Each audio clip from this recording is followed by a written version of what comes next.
Bonjour les amis, bien content de vous retrouver dans cette nouvelle vidéo. Une pâte sablée cannelle, une variante donc de la pâte sablée aux amandes, donc elle a quelques amandes dans cette recette. Une particularité assez étonnante, donc des jaunes d'œufs durs qui va donner la particularité d'un sablé mais qui est merveilleusement friable. Habituellement évidemment on les utilise autrement avec donc des jaunes crus. Allez, c'est parti, on y va. Alors pour commencer par prendre le beurre et le taper. Pas trop fort. Le but c'est de le ramollir un petit peu. Encore une fois, je préfère utiliser un beurre froid, de manière à avoir une pâte un petit peu plus ferme à la fin. Une fois que le beurre donc est ramolli, on va finir de le travailler au batteur avec la feuille.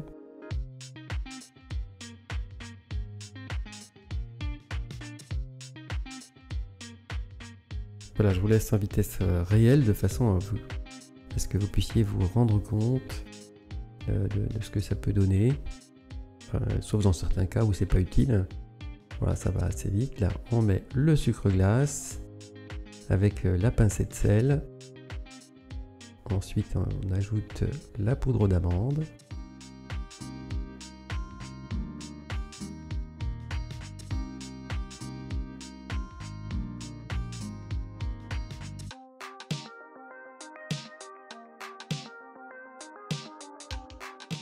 Voilà, ensuite donc la cannelle.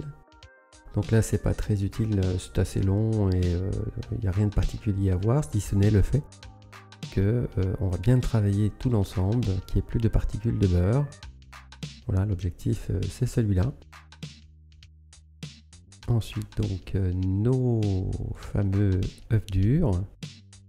Alors je ne l'ai pas fait et c'est une erreur, mais passez-les au tamis. Parce qu'en fait, certaines particules ne vont pas fondre. La majorité, oui, mais j'ai eu quelques petits grains qui ne sont pas partis, même en mettant la farine. Et je pensais que ça allait se défaire totalement, et au final, ça l'a fait dans son ensemble, hein, mais il y avait quand même quelques particules qui étaient visibles. Donc si vous avez un tamis, passez-les au tamis, de manière à ce qu'il soit complètement défait, qu'il n'y ait plus de grains. Voilà, donc là j'accélère la vidéo, hein, évidemment. C'est l'objectif, c'est celui-là, hein, de voir plus de grains du tout. Le rhum maintenant. Voilà, là, on le mélange jusqu'à ce que ce soit pris complètement, ce qui va assez vite.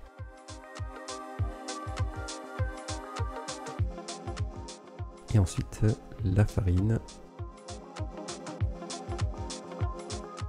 Alors on peut faire une version avec de la levure chimique si vous souhaitez que en fin de cuisson cela développe un petit peu plus. Je ne l'ai pas fait puisque je vais faire une tarte avec, et cette tarte je la souhaite pas trop lever, qu'elle ait une certaine entre guillemets force, j'allais dire. C'est pour qu'elle se tienne un petit peu plus. Voilà, mais après c'est un choix. C'est déjà très friable. Je trouve que c'est pas utile en fait de rajouter la levure chimique dedans, mais on peut le faire.